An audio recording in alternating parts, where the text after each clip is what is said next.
Welcome to College Briefing. The content of the briefing includes: as a new generation rises, tension between free speech and inclusivity on college campuses simmers. Gold bars and mitai, TV series spotlights China's corrupt officials. Italian social media star faces sticky questions over charity cake fraud. Spirit gets busy, deals Ashley Sanchez, Sam Staub and loads up in draft. We need jungle Amol Rajan on his TV quiz remix craze. As a new generation rises, tension between free speech and inclusivity on college campuses simmers. The Toronto Star. A new understanding of free speech is emerging on college campuses in the U.S. as younger generations redefine the line between expression and harm, according to an article from the Associated Press. Many students no longer believe in the idea of free speech as an unqualified principle, instead arguing that speech that marginalizes others can lead to psychological or physical harm. This shift in perspective has led to demands from student groups for a zero-tolerance policy on hate speech.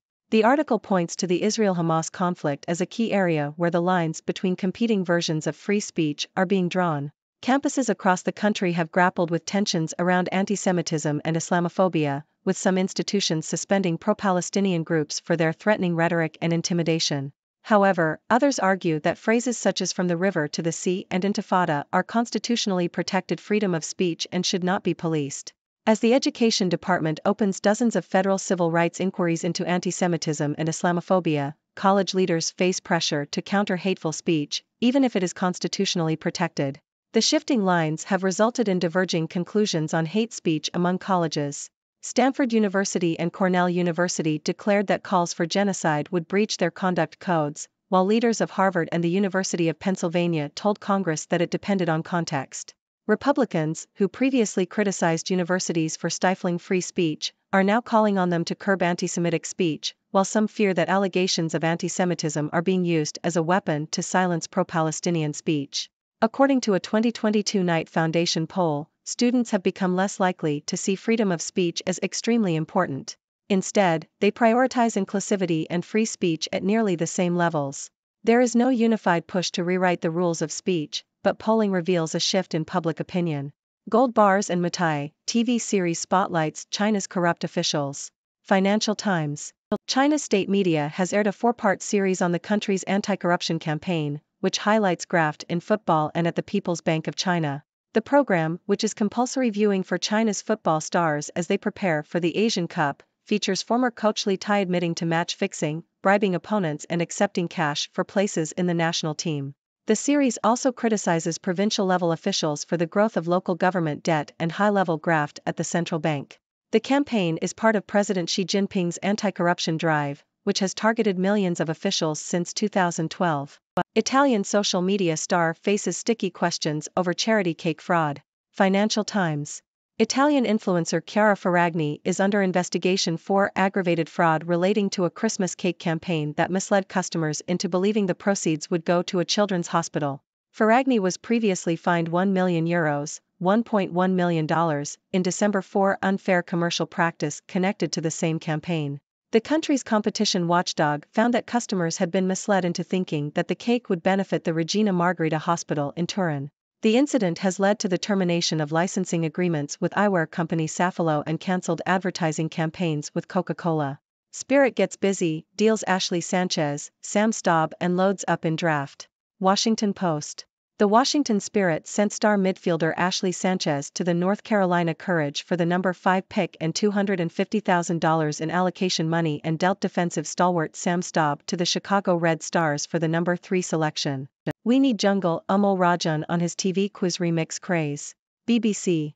Amol Rajan, the BBC's media editor, has gone viral after jokingly demanding jungle music be played instead of drum and bass during a recent episode of University Challenge.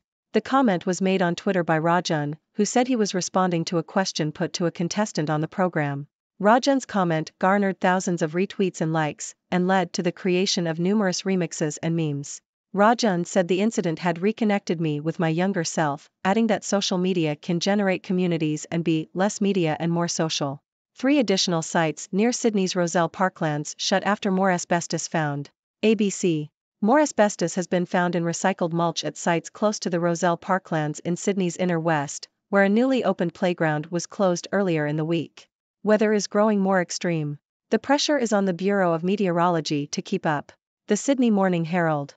The Australian Bureau of Meteorology is facing criticism for inaccurate and late warnings about extreme weather events.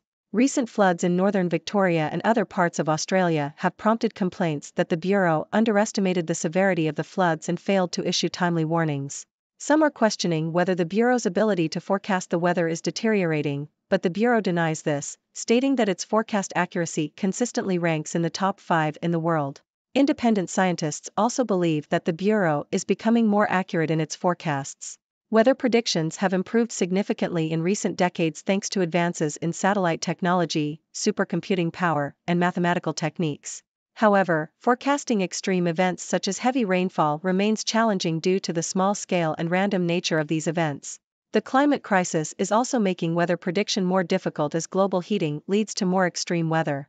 Despite the Bureau's efforts to accurately forecast extreme weather events, these events are expected to become more frequent as the world warms further. Some towns in flood-prone areas may be forced to accept that it is no longer viable for people to live there due to the risk of flooding. Mass shooting at Buffalo supermarket now Justice Department's first death penalty case under Garland. Associated Press. Attorney General Merrick Garland has given approval for federal prosecutors to seek the death penalty for a white supremacist who killed 10 black people at a Buffalo supermarket. Under Garland's watch and President Joe Biden's presidency, the Justice Department initially took on no new death penalty cases. However, that changed on Friday when prosecutors announced that they would seek capital punishment for the white supremacist killer. White House spokesman Andrew Bates didn't take issue with the decision, saying the president has discussed his views on the issue and would leave individual cases to the appropriate authorities. Tesco to sell smaller vegetables after farmers hit by extreme flooding. Telegraph. Tesco is buying smaller sprouts, cauliflowers, cabbages, and leeks from UK farmers whose crops have been affected by extreme weather. The move is designed to maintain British produce on the shelves and reduce the risk of food shortages. Heavy rainfall and flooding have hit UK growers since October, particularly in areas including Lincolnshire, East Anglia, Cornwall, and Scotland. Under the agreement, farmers will supply more of their crop to the supermarket and avoid selling at lower prices on the open market. Harlingen to assign 4 officers to protect CIST campuses. Yahoo! The Harlingen Independent School District in Texas will have 4 police officers from the Harlingen Police Department to help work security across its 31 campuses. This agreement comes after 18 months of negotiations. The district was paying the city $213,714 for the 4 officers, $14,000 for vehicle maintenance and $2,336 for travel and training. The agreement goes back about 20 years, and every year commissioners and board members have been automatically renewing the agreement. Iriefin has 25 points, 16 rebounds, as number 8 Stanford wins a close one over number 19 Utah. Associated Press. Number 8 Stanford defeated number 19 Utah 66-64 in a close game, with Kiki Iriefin leading the Cardinal with 25 points and 16 rebounds. The win also brought Stanford coach Tara Vanderveer one win away from tying former Duke coach Mike Krzyzewski's all-time wins record. In another game, number 5 Colorado beat California 76-61, with Aronette Vonla scoring 19 points. Satellite glints grow in night skies. Nikkei Asia. The increasing number of low-altitude satellites used for high-speed communications is raising concerns about interference with astronomical observations. The satellites shine brightly outside the Earth's shadow during twilight at dawn and dusk, often washing out starlight. SpaceX, OneWeb and Amazon are among the companies leading the mega-constellation business, with SpaceX planning to launch 42,000 satellites, while a Chinese company is set to launch 13,000. If all 65,000 satellites currently planned are put into orbit, they will account for about 10% of the shining objects in the sky during twilight in Japan, South Korea, and part of China. Taiwan card, island's rising strategic value tests Beijing's diplomacy tactics. South China Morning Post. Taiwan's upcoming presidential election has attracted global attention, and its outcome may tilt the balance between mainland China, Taiwan, and the US, as well as affect Taiwan's future ties with the rest of the world. Many countries have stepped up their rhetoric and voiced concerns about the worsening situation in the Taiwan Strait. The island's fate has increasingly become an international issue, with Taiwan gaining increased international prominence amid heightened cross-strait tensions and the US-China superpower rivalry. Despite Beijing's efforts to isolate Taiwan, the island has developed substantive political and economic relations with many countries, especially the US and Japan. The strategic value of Taiwan has also increased due to the US-China rivalry, leading to growing signs of a shift in international attitudes towards Taiwan. The US and its Asia-Pacific allies, as well as NATO allies, are following Washington's lead on the Taiwan issue, with some countries expressing concern and increasing their military presence in the region. However, countries have been careful to state their stance on the tension in the Taiwan Strait rather than on Taiwan as a de facto independent, self-ruled democracy, in order to avoid antagonizing Beijing. As Shenzhen megastores spark bulk buying frenzy, can Hong Kong shops fight back? South China Morning Post. Hong Kongers have flocked to mainland China to purchase bulk goods from megastores such as Sam's Club and Costco, as the megastores offer lower prices than in Hong Kong.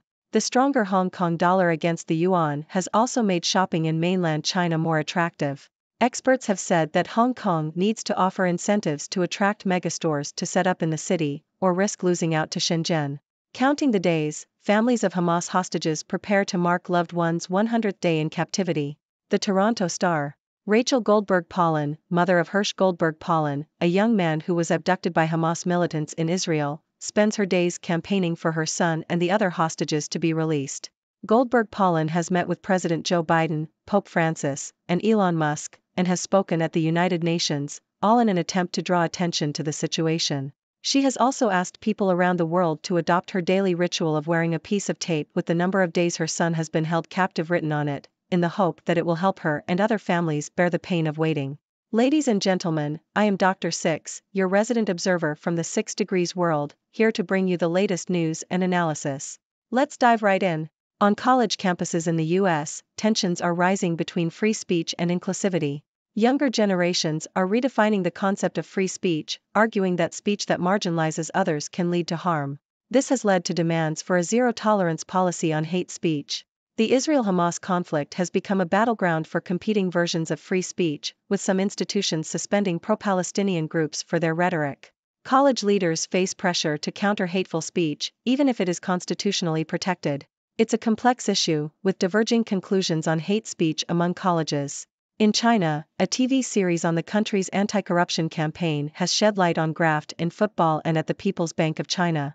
This campaign is part of President Xi Jinping's broader efforts to combat corruption, and it has targeted millions of officials since 2012.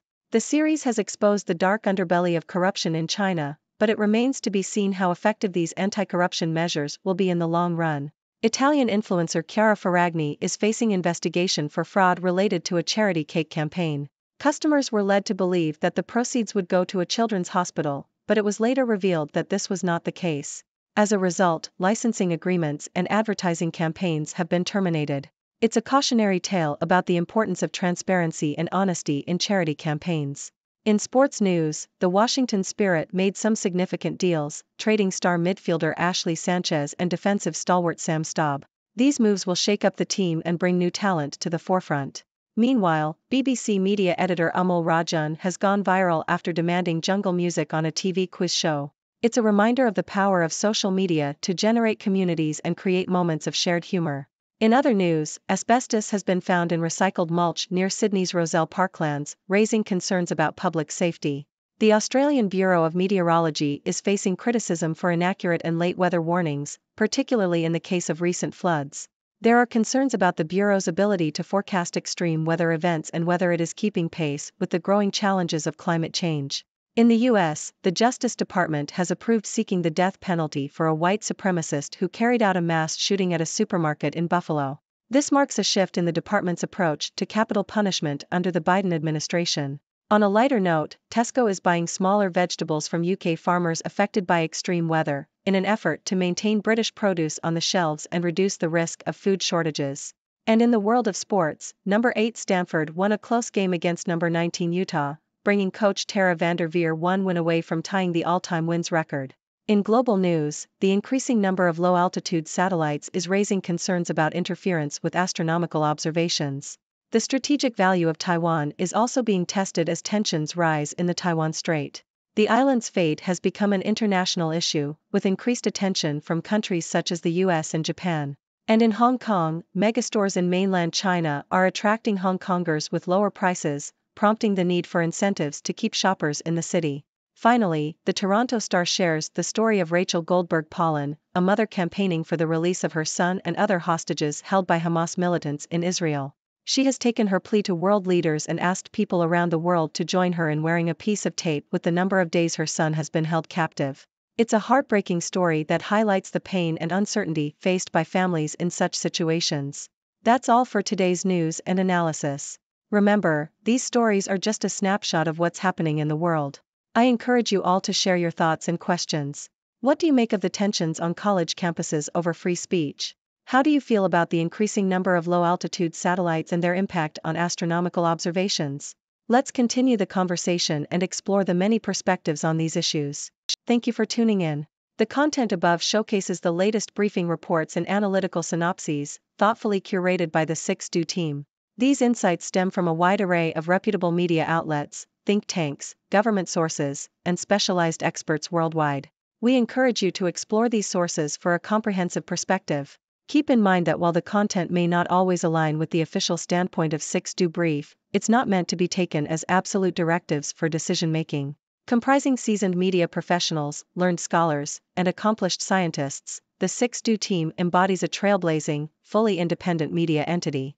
To customize 6Do Brief to meet your professional needs, you have the option to subscribe to a diverse array of briefings on our website, 6dobrief.com. Regardless of your location, you can conveniently receive 6Do Brief via email.